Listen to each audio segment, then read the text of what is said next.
কবরের মাটি খবর পেয়ে আসবে আত্মীয় স্বজন তোমারে চার ধারে বসে তারা করিবে ক্রন্দন খবর পেয়ে আসবে আত্মীয় স্বজন তোমারে চার পাশে বসে তারা করিবে ক্রন্দন সাজাইবে তোমায় মনের মতো সাজাইবে তোমায় জীবনের মতো কি সুন্দর পরিপাটি ওই যে দেখো ডাকিতেছে তোমায় কবরের মাটি ওই যে দেখো ডাকিতেছে তোমায় কবরের মাটি কার ভরসায় আছো রে মন কিসের করো আশা এ তো সাদের বাড়ি গাড়ি ভেঙে যাবে বাসা তোমার ভেঙে যাবে আশা উপস্থিত আজকের চলমান সভার নির্বাচিত সুযোগ্য সভাপতি সাহেব ওই স্টেজে বসে থাকা উলামায়ে কেরাম সামনে বসে থাকা দিনদার ইমানদার কোরআন এবং হাদিসের কর্ণধর ভাই ও বাবা জানেরা পর্দার অন্তরালে পর্দাশীলা সুচরিত্রা সলেহা কানিতা মা ও ভগ্নীগণ সর্বাগ্রে সে আল্লাহ তাবারক ওয়া তাআলার প্রশংসা করি নামাক হালালি করি যে আল্লাহ তাবারক ওয়া তাআলা আমাদেরকে এতক্ষণ পর্যন্ত ধৈর্য সহকারে কোরআন এবং হাদিসের কথা শোনার সুযোগ করে দিয়েছেন সে মহান মুনিবের দরবারে অন্তরের অন্তরস্থল থেকে মোহাব্বতের সাথে আমরা সকলে ছোট বড় সকলে ঈমানি জজবা বুকে নিয়ে সে রবের গুণগান করি সিফতসানা গাই আমরা সকলে বলি আলহামদুলিল্লাহ একবার জোরে বলি আলহামদুলিল্লাহ অতঃপর তিনার প্রেরিত রাসূল তাজদারে মাদানী রাহমাতুল লিল আলামিন আব্দুল্লাহর পুত্র জিবরাইলের ছাত্র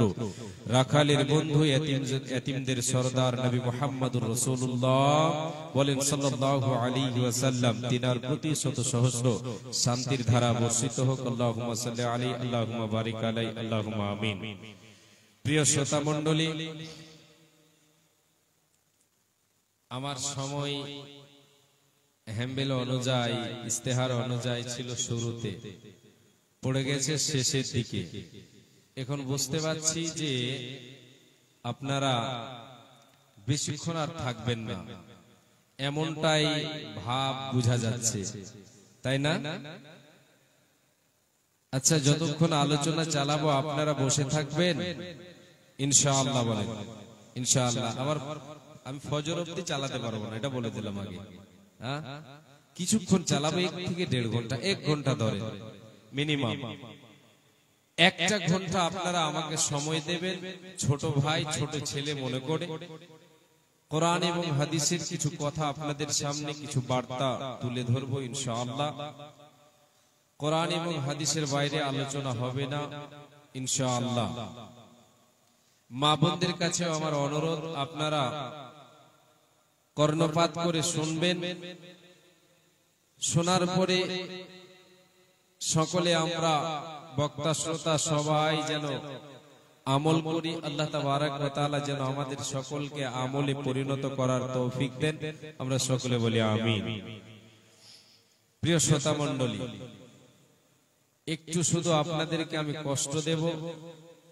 মানলে ভালো না মানলে অসুবিধা নেই দিকটা একটু ফাঁকা আছে বেশি যিনারা পিছনে আছেন যদি আল্লাহর ওয়াস্তে দয়া করে এই সামনের জায়গাটাকে পূরণ করেন তাহলে মনে হয় যে আমি বেশি খুশি হব এই জন্য যে আমি আপনাদের চেহারা দেখে আপনাদেরকে দেখে আমি আলোচনা রাখবো এটাই মনে হচ্ছে ভালো হবে জি বক্তা শ্রোতা মাইক খাতা কলম মন লেখে 3 জন এটা শুনেছেন তো ওই জন্য আমি মাঝে মধ্যে বলি বক্তা শ্রোতা মাইক এই 3টি দিয়ে হবে জলসা জি একটা যদি কমই হয়ে যায় তাহলে মানে আধুরা থেকে যায় অতএব সকলের কাছে আমি আল্লাহর ওয়াস্তে আল্লাহু আকবার জি আল্লাহর ওয়াস্তে একটু সামনের দিকে এগিয়ে চলে আসবেন ইনশাআল্লাহ কয়েকটা পয়েন্ট আপনাদের সামনে তুলে ধরে আমি বিদায় নেব জি আজকের আলোচ্য বিষয় হবে আল্লাহ তাবারক ওয়া তাআলা ইহকালে আমার আপনার জন্য বরকতের দরজা খুলবেন, আর পরকালে আমার আপনার শ্বাস বন্ধ হয়ে যাওয়ার পরে যে কালটা শুরু হবে, সেই পরকালে আমার আপনার জন্য আল্লাহ তাআলা জান্নাতের দরজা খুলবেন। আজকে কিছু আমল আমি আপনি জেনে যাব কোরআন এবং হাদিস থেকে, যার বিনিময়ে পৃথিবীতে বরকতের দরজা খোলা পাবো। দ্বিতীয়টা হচ্ছে আল্লাহর জান্নাতের দরজা খোলা পাবো। এমন কিছু আমল আপনাদের সামনে তুলে ধরবো ইনশাআল্লাহ। পৃথিবীতে আমরা উপার্জন করি, আমাদের উপার্জনের পথ অনেক আছে, তবুও যেন আমরা বলে থাকি হাই হাই, নাই নাই, চাই চাই, খাই খাই।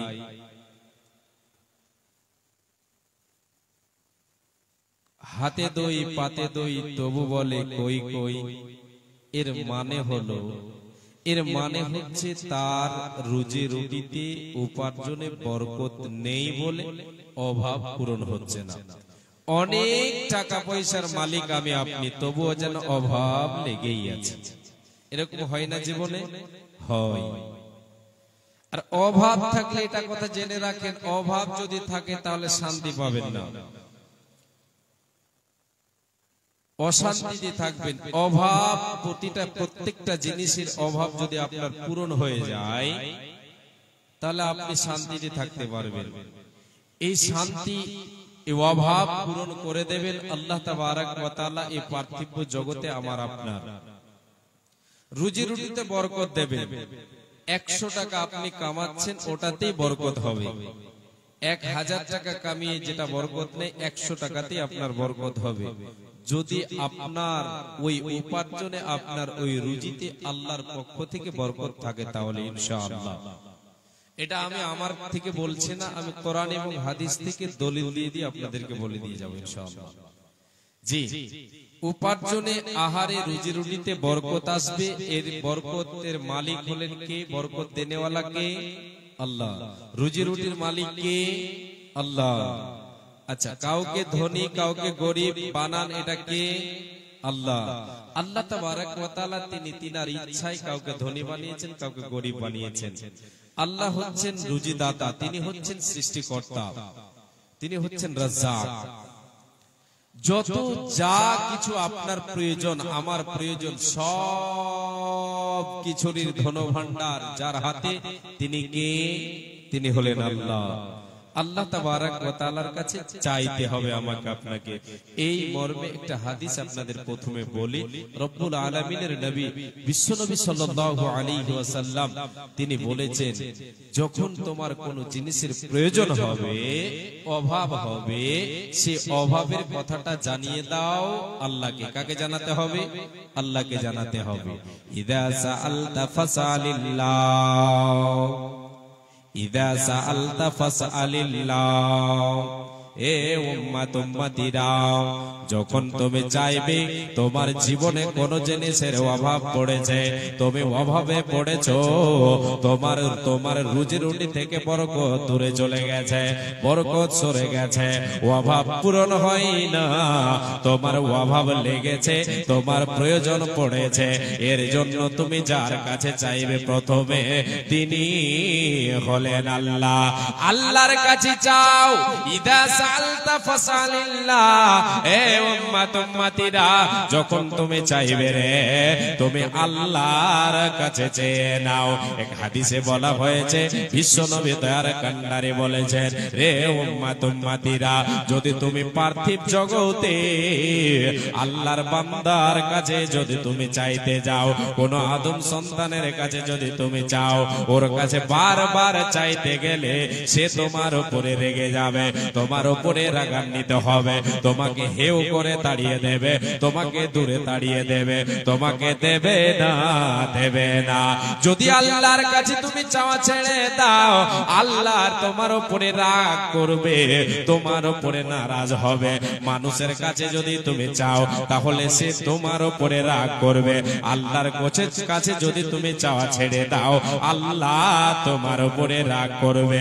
অতএব নবীজি বলেছেন, যখন যখন তুমি চাইবে আল্লাহর কাছে চেয়ে নাও। রব্বুল আলামিনের কাছে কোনো জিনিসের কমে নাই।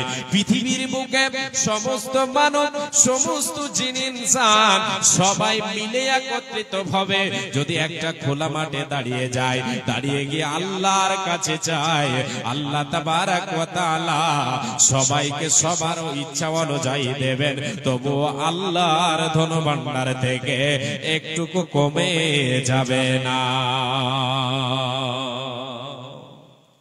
কত ধন ভান্ডারে, কত আল্লাহর ধন ভান্ডারে কত সামান আছে, এটা হাদিসে কুদসির কিছুটা অংশ বলে দিয়ে আমি আপনাদেরকে পয়েন্টের দিকে নিয়ে যাচ্ছি ইনশাআল্লাহ। আল্লাহ তাবারক ওয়া তাআলার নবী বলেছেন হাদিসে কুদসি, এটা আল্লাহ তাআলা স্বয়ং বলছেন, ইয়া ইবাদি লাউ আন্না আউওয়ালাকুম ওয়া আখিরাকুম ওয়া ইনসাকুম ওয়া জিন্নাকুম কামু ফি সাঈদিন ওয়াহিদিন ফাসআলুনি ফাআতাইতু কুল্লা ইনসানিন মাসআলাতাহু মা নাকাসা যালিকা মিম্মা ইনদি কামা ইয়ানকুসুল মিকিয়াতু ইযা উদখিলাল বাহরা।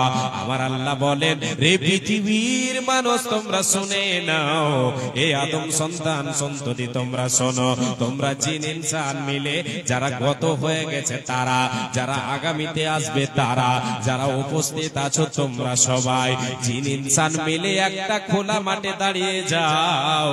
আর ওই খোলা মাঠে দাঁড়িয়ে গিয়ে তোমরা তোমাদের ইচ্ছা অনুযায়ী আমার কাছে চাও, ইচ্ছা অনুযায়ী চাও।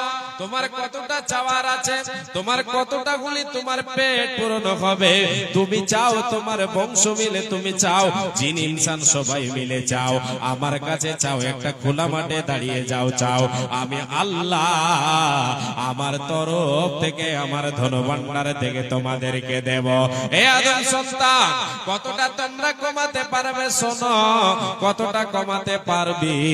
যেমন একটা সমুদ্রের পানিতে একটা সূচকে, একটা সুইকে ডুবিয়ে দিলে সেই সূচের আর সেই সূচের মাথায় যেই পরিমাণ পানি আসে, সমুদ্রের পানি থেকে সূচ ডুবিয়ে দিয়ে যে পরিমাণ পানি আসবে, তোমরা সকলে যে আমার কাছে কমাতে পারবে। আমার ধন ভান্ডার থেকে গেল, তোমাদের সকলের চাওয়া পাওয়া এতটা হলো যে একটা সূচের সামান্য সূচের মাথায় যে পানিটা এলো, যে বুলটা এলো, যে ফোঁটাটা এলো, এই পরিমাণ তোমরা আমার ধন ভান্ডার থেকে কমাতে পারলে। আল্লাহ মেহেরবান, আমি গাই তোমারে গান গো, আল্লাহ রহমান আমরা গাই তোমারে গান।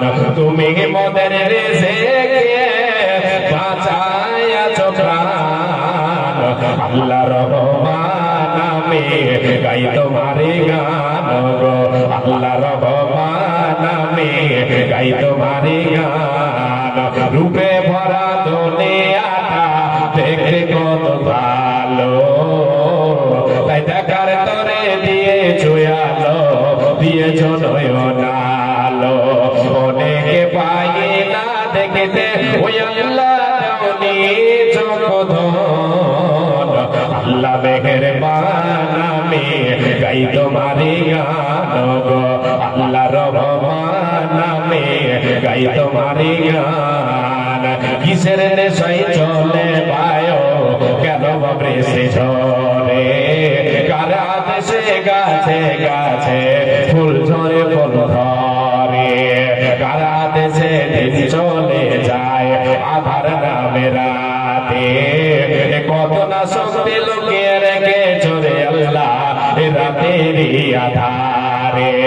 আমি যে দেখে তাকাই তোমার মহিমা দেখিয়ে বেদমান, আল্লাহ রহমান আমি গাই তোমারে গান গো, আল্লাহ মেহেরবান আমি গাই তোমারে গান। লিল্লাহি তাকবীর। এবার এই হাদিসের সাথে আরেকটা একটু জড়িত করি, তারপরে এই হাদিসের কথা আমি শেষ করব। একটা মানুষের ইচ্ছা কতটা আপনারা জানেন? আপনি কতটি পেলে, আমি কতটি পেলে আমার আপনার পেট ভরবে, আমার আপনার ইচ্ছা কতটা জানা আছে? বিশ্বনবী বলেছেন একটা আদম সন্তানকে যদি একটা মাঠ ভর্তি সোনা দেওয়া হয়, একটা মাঠ ভর্তি সোনা যদি তারে দেওয়া হয়, সে আবার ইচ্ছা করবে, সে আশা করবে, সে আবার সে চাইবে মনে মনে, রব্বুল আলামিন এই মাটির মতো যদি আর একটা মাঠ ভর্তি সোনা আমারে দেওয়া হয়, তাহলে আমার জন্য কতই না ভালো হয়। নবীজি বলেন, উম্মত রে, আদম সন্তানের ইচ্ছা তোমরা দেখে নাও। দ্বিতীয় মাঠ ভর্তি সোনা যদি তারে দেওয়া হয়, সে আবার বলবে, আল্লাহ যদি আর একটা পাওয়া যেত আমার পক্ষে কতই না ভালো হতো। নবীজি আমার হাদিস বর্ণনা করতে গিয়ে একবার নয়, তিনবার বলার পরে শেষের বেলায় যেই কথাটা বলেছেন সেটা হলো, ইল্লা তুরাব, উম্মত রে, আদম সন্তানের পেট ভরবে না সহজে যতক্ষণ এর বুকের উপরে মাটি চাপা না পড়বে।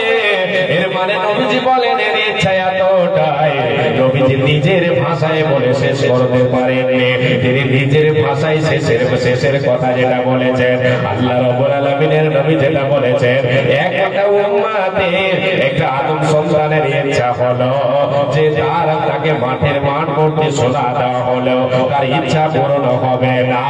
তাকে যতক্ষণ কবরে লাগা রাখা হবে, তার বুকের উপরে যতক্ষণ মাটি না দেওয়া হবে, তার ইচ্ছা পূরণ হবে না। রব্বুল আলামিন হাদিসে কুদসিতে বললেন, আদম সন্তান তুমি চাও, তোমরা জিন ইনসান সবাই মিলে চাও, যত কত হয়েছে সবাই, যারা আগামীতে আসবে সবাই একটা মাঠে দাঁড়িয়ে চাও, সবাই চাও আমার কাছে চাও, আমি তোমাদের ইচ্ছা অনুযায়ী দেব। আমার ধন ভান্ডার থেকে কোনটা কমাতে পারবে না, পারবে না, পারবে না। এ আল্লাহর গোলামেরা, মায় আমার বোন, রব্বুল আলামিনের কাছে কোনো জিনিসের কমি নাই। যদি অভাব পড়ে চাইব কার কাছে বলি? কার কাছে চাইতে হবে? আল্লাহর কাছে। অভাব কোনো জিনিসের নেই, আল্লাহর কাছে। এই জন্য এই হাদিসগুলো আপনাদের সামনে দিলাম। এবারে কিছু আমল নিয়ে যান, দু চারটা আমল বলবো, যদি সময় পাই তার থেকে বেশি বলার চেষ্টা করবো ইনশাআল্লাহ। তাহলে কেন আমাদের রুজি রুটিতে বরকত নেই? কেন আল্লাহ তাআলা আমাদের জন্য বরকতের দরজা আমার জন্য খুলে দিচ্ছেন না? এই জন্য যে আমি আপনি কিছু আমল, আমি আপনি শরীয়তে কিছু আমলকে ছেড়েছি, যেগুলিকে আমি আপনি হাত ছাড়া করেছি বলে আজকে আমার আপনার দুনিয়াতে অশান্তি, দুনিয়াতে অভাব পূরণ হচ্ছে না, আখিরাতেও আমার আপনার জন্য অন্ধকার। দুনিয়াতে আপনার আমার বরকতের দরজা আল্লাহ খুলে দেবেন, আখিরাতে জান্নাতের দরজা খুলে দেবেন, যদি আমি আপনি আমলগুলি ধরে রাখতে পারি। সে আমলগুলি কি? নাম্বার 1, ঈমানকে মজবুত করতে হবে। ঈমান মজবুত করতে হবে, বিশ্বাস আমাকে আপনাকে পরিপূর্ণ রাখতে হবে, আল্লাহর উপরে বিশ্বাস রাখতে হবে, এক কথায় ঈমান ঠিক রাখতে হবে। এর ব্যাখ্যাতে আমি যাচ্ছি না। এরপরে ঈমানের সাথে সাথে যে আমলগুলি আমাকে আপনাকে করতে হবে সেদিকে আমি এবার আপনাদেরকে নিয়ে যাই। নাম্বার 2, রে আল্লাহর গোলাম, হে মায় আমার বোন, আল্লাহকে সদাই ভয় করে, আল্লাহ তাবারক ওয়া তাআলার ভয়কে মনের মণিকোঠায় সঞ্চিত রাখেন। আল্লাহ তাআলা আপনার আমার জন্য বরকতের দরজা খুলবেন। শুধু তাই নয়, কিয়ামতের মাঠে, হাসরের ময়দানে, বিচারের পর আমার আপনার জন্য জান্নাতের দরজাটা খুলে দেওয়া হবে। কোনো কথা হবে না, হবে না, হবে না। দ্বিতীয় নম্বর, আল্লাহ বলছেন তাকওয়া, মনের মণিকোঠায় রাখো রে বান্দা। ওয়া মাইয়াত্তাকিল্লাহা ইয়াজআল লাহু মাখরাজা ওয়া ইয়ারযুকুহু মিন হাইথু লা ইয়াহতাসিব। বান্দা রে, যে আল্লাহকে ভয় করে চলবে, যার অন্তরে, যার মনের মণিকোঠায় আল্লাহর ভয় থাকবে, আল্লাহর ভয় সদা সর্বদাই থাকবে সদা সর্বদাই সর্বক্ষণ আল্লাহর ভয় যার অন্তরে থাকবে পৃথিবীতে চলবে আল্লাহকে ভয় করে চলবে। আল্লাহ তাআলা বলেন বান্দারে তোমাদেরকে আমি তোমাদের জন্য উদ্ধারের পথকে সহজ করে দেব। বিপদে পড়েছো ওই বিপদ থেকে পারাপারের রাস্তা সহজ করে দেব। সেখান থেকে তোমাকে পার করার রাস্তা আমি সহজ করে দেব তোমার জন্য। তুমি বিপদে পড়েছো পার হয়ে যাবে পথ সহজ করে দেব। বান্দারে শুধু তাই নয় তোমাকে এমন পন্থায় এমন অবস্থায় এমন পন্থায় তোমার রুচিতে বরকত দেব, তোমার উপার্জনে বরকত দেব, বরকতের দরজা খুলে দেব। তোমার প্রেম তোমার স্মৃতি শক্তি অত দূর পর্যন্ত পৌঁছাতে পারবে না, ভেবেও ভুল করতে পারবে না। আমার এই অভাবটা আল্লাহ কেমন করে পূরণ করলেন এটা তো পথ আমি দেখতে পাচ্ছিলাম না, এই অভাবটা কেমন করে পূরণ হলো রে। আমার আল্লাহ বলেন বান্দা যদি তুমি আমাকে ভয় করে দুনিয়ায় চলো, আমার ভয় যদি তোমার মনের মনে কোটাই থাকে, তুমি যদি ভয় করে চলো তোমার অভাব পূরণ করে দেব, বরকতের দরজা খুলে দেব। এটা দুনিয়াতে আখিরাতে তোমার জন্য বরকত। এই ভয়ের কারণে এই তাকওয়ার কারণে তোমার জন্য জান্নাতের দরজা খোলা হবে। ওয়া আম্মা মান খাফা মাকাম রাব্বিহি ওয়া নাহা নাফসা আনিল হাওয়া ফাইনাল জান্নাতা হিয়াল মাওয়া। আল্লাহ রাব্বুল আলামিন বলেন হে বান্দা শোন, যে পৃথিবীর বুকে আমি আল্লাহ আমার কাছে এসে কাঠগড়ায় দাঁড় হয়ে তার জীবনের হিসাব দিতে হবে, এই ভয়টাকে রাখলো। আমি আল্লাহ আমার ক্ষমতাকে সে ভয় করলো, আমার কাছে এসে তাকে ভয় হিসাব দিতে হবে ভয় করলো। দুনিয়াতে চললো তার মন যেটা চাইলো, তার মনকে প্রাধান্য দিল না, মনটা তার চাইলো নামাজ পড়বো না, কিন্তু না এর সাথে সে লড়াই করে নামাজের জন্য মসজিদে পা দিল। মন চাইছে মনের খায়েশাত চাইছে, মন চাইছে রোজা রাখবো না, কিন্তু না সে রোজা রাখলো, মনের সাথে সে জিহাদ করলো, সে কি করলো লড়াই করলো, সে নিজেকে গুনাহ থেকে বাঁচালো, পাপ থেকে বাঁচালো। আমার আল্লাহ বলেন বান্দা রে তার ঠিকানা কোথায়? তার ঠিকানা হলো ফাইনাল জান্নাত হিয়াল মাওয়া, তার ঠিকানা হলো জান্নাত। তার জন্য জান্নাতের দরজা খুলে দেওয়া হবে, কোনো বাধা হবে না, হবে না। আজকে আমরা আল্লাহকে ভয় করে চলি না, কি করে অভাব পূরণ হবে, কি করে আল্লাহর জান্নাত পাওয়া যাবে? আল্লাহ তাআলা তো জান্নাতের উত্তরাধিকারী তাদেরকেই বানাবে যারা আল্লাহর মুত্তাকি বান্দা হবে, যারা আল্লাহকে ভয় করনেওয়ালা হবে, যারা আল্লাহ ভীরু হবে, যারা আল্লাহকে ভয় করে পাপ জগতে চলবে, নিজেকে গুনাহ থেকে বাঁচাবে, আল্লাহর ভয়কে তার এবং গুনার মধ্যখানে আড়াল হিসাবে রাখবে, এরাই তো জান্নাতের উত্তরাধিকারী। আল্লাহ তাবারাক ওয়া তাআলা বলেছেন তিলকাল জান্নাতুল্লাতী নুরিতু মিন ইবাদিনা মান কানা তাকিয়া। আল্লাহ তাআলা বলেছেন জান্নাতের উত্তরাধিকারী আমি তাদেরকে বানাবো আমার বান্দাদের মধ্য থেকে যারা মুত্তাকি, আমার বান্দাদের মধ্য থেকে যে মুত্তাকি পরেজগার, যে আল্লাহওয়ালা আল্লাহ ভীরু, তাকে জান্নাতের উত্তরাধিকারী বানাবো, জান্নাতের মেহমান, জান্নাতের ওয়ারিস হবে সেই। তাহলে আল্লাহর ভয় যদি অন্তরে আমার আপনার থাকে, ইহকালে আল্লাহ তাআলা বরকতের দরজা খুলে দেবে, আর পরকালে আমার আপনার জন্য জান্নাতের দরজা খুলবে। এই আল্লাহর গোলাম, হে ভাই আমার বোন, শুধু আমার আপনার উপার্জনে নয়, গাড়িতে বাড়িতে ছেলে মেয়ে সব কিছুতে বরকতের দরজা আল্লাহ খুলে দেবেন, বরকত দেবেন। আল্লাহর উপরে পরিপূর্ণ আমাকে আপনাকে আস্থা রাখতে হবে, ভরসা রাখতে হবে। কার উপরে? আল্লাহর উপরে পরিপূর্ণ ভরসা রাখতে হবে। ওয়ামান ইয়াতাওয়াক্কাল আলাল্লাহি ফাহুয়া হাসবুহু। আল্লাহ তাবারাক ওয়া তাআলা বলেছেন যারা আমি আল্লাহ আমার উপরে পরিপূর্ণ আস্থা রাখে, ভরসা রাখে, তাওয়াক্কুল রাখে, এদের জন্য আমি আল্লাহ যথেষ্ট। তাহলে আল্লাহর উপরে ভরসার ক্ষেত্রে আমাকে আপনাকে কর্মের সাথে সাথে আল্লাহর উপরে ভরসা রাখতে হবে। কিসের সাথে? কর্মের সাথে আল্লাহর উপরে ভরসা রাখতে হবে। এই মর্মে এক সাহাবী জিজ্ঞাসা করেছিলেন, ইয়া রাসূলুল্লাহ, আমার বাড়িতে একটা উট আছে, উটটাকে বেঁধে রেখে আল্লাহর উপরে ভরসা করব না উটকে ছেড়ে বিশ্বনবী জবাব দিয়েছিলেন, তুমি উটটাকে বেঁধে রেখে আল্লাহর উপরে ভরসা কর। এটা হচ্ছে পরিপূর্ণ আল্লাহর উপরে আস্থা রাখা, ভরসা রাখা। এর বিনিময় কি লাভ হবে? এর বিনিময় কি লাভ হবে? বিশ্বনবী বলেন, লাউ আন্নাকুম তাওয়াক্কালুনা আলাল্লাহি হাক্কা তাওয়াক্কুলিহি লারাযাকাকুম কামা ইয়ারযুকুত তায়রা তাগদু খিমাসান ওয়া তারুহু বিতানা। হে উম্মতিরা, যদি তুমি আল্লাহর উপরে পরিপূর্ণ আস্থা রাখো, ভরসা রাখো, তাহলে তুমি শুনে নাও, তোমাকে আল্লাহ তাআলা পাখিদের মতো আহার দেবে, পাখিদের মতো তোমাদের আহার দেবে। এটা আবার কেমন করে?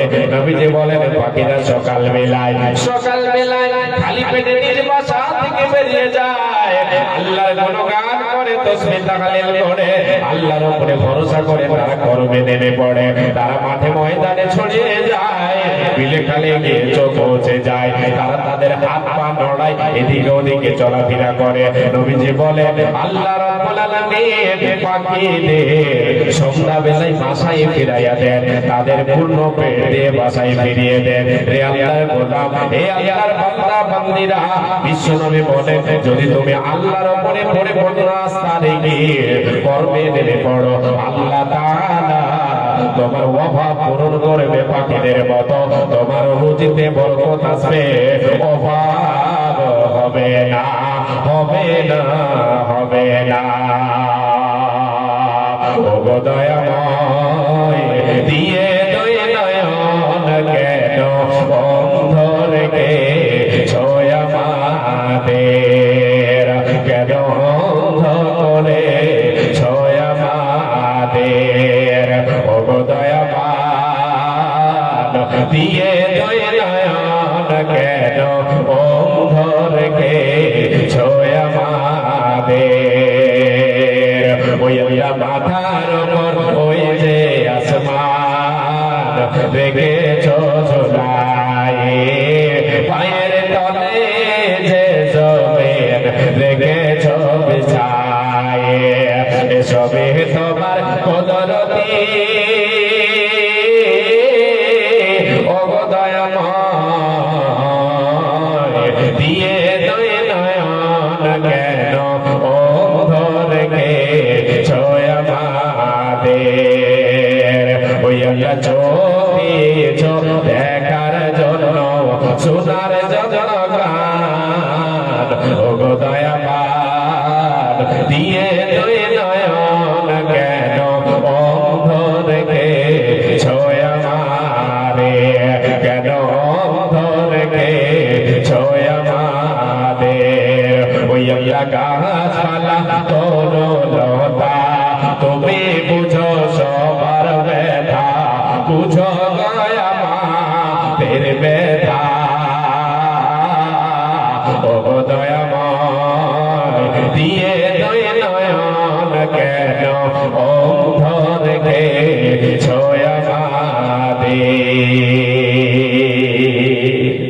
আল্লাহর উপরে ভরসা করে মনের ব্যথা আল্লাহকে বলে, আল্লাহ তাবারক ওয়া তাআলা অভাব পূরণ করবেন ইনশাআল্লাহ। সবাই জোরে বলেন ইনশাআল্লাহ। এবার আগে চলে, আমি পরিস্থিতি দেখি কিন্তু শর্টে নিয়ে যাচ্ছি।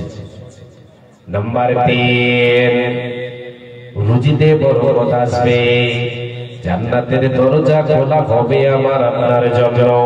এই যুবক ভাই কর্ণপাত করে শুনবেন। বিশ্বনবী বলেন, উম্মতেরা শোনো, যদি তোমার আয়ু দিয়ে তুমি বরকত পেতে চাও, তোমার রুজিতে বরকত পেতে চাও, তোমার অল্প উপায়ে উপার্জনে বরকত পেতে চাও, অল্প টাকায় অল্প উপার্জনে তোমার আল্লাহ তাআলা এমন ভাবে বরকত দেবে, তোমার অভাব পূরণ হবে, অভাব পূরণ হবে। তোমাকে কর্ম ধরে রাখতে হবে। কর্মটা কি? আল্লাহর নবী বলেন, মান সারাহু আইয়ুমাদালাহু ফি উমরিহি ওয়া ইউযাদা ফি রিজকিহি। আল্লাহর নবী বলেন, রে উম্মতেরা, তুমি যদি চাও যে আল্লাহ তাআলা আমার আয়ুতে বরকত দেও, আমার জীবনে বরকত দিয়ে দাও, আমি বরকত পেতে চাই, আমার আয়ুতে বরকত পেতে চাই এবং আমার রুজি রুটিতে বরকত পেতে চাই।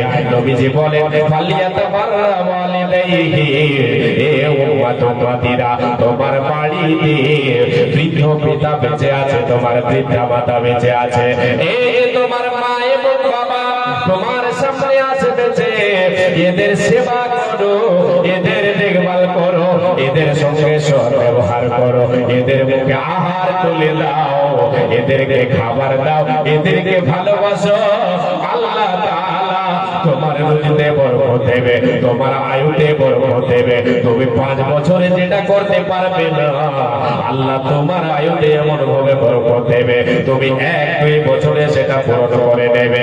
যদি তুমি তোমার রুজিতে বরকত পেতে চাও, আয়ুতে বরকত পেতে চাও, তোমার মা বাবার মুখে আহার তুলে দাও, এদেরকে পথের বেকারে বানিয়ে দিও না, এদেরকে এদের হাতে ছোলা দিয়ে তুমি এদের হাতে ছোলা দিয়ে, এদের হাতে ব্যাগ দিয়ে অন্যের দুয়ারে তুমি প্রেরণ করে দিও না। তুমি যুবক বেঁচে আছো, মা বাবাকে দেখো, এদের সঙ্গে সদ্ব্যবহার করো। মা যতই খারাপ হোক তবুও মা, যতই বাবা খারাপ হোক তবুও বাবা, বাবা এবং মা এদের মুখে আহার তুলে দিতে হবে, রুজিতে বরকত পাওয়া যাবে। আর যদি এদেরকে দূর করে তাড়িয়ে দিই, তাহলে আমি আপনি পশ্চিম গেলেও শান্তি পাবো না, রুজিতে বরকত হবে না। কঠিন সম্পদ থাকলেও অভাব পূরণ হবে না, অভাব লেগেই থাকবে। আল্লাহর জান্নাত খোলা পাওয়া যাবে না, যাবে না, যাবে না। আজকে আমি বেশিরভাগ এই মা বাবা অমূল্য ধন, এদেরকে পেয়ে এদের মর্যাদা আমি আপনি বুঝতে চাই না, এদের যে কি মর্যাদা, এদের যে কি দাম,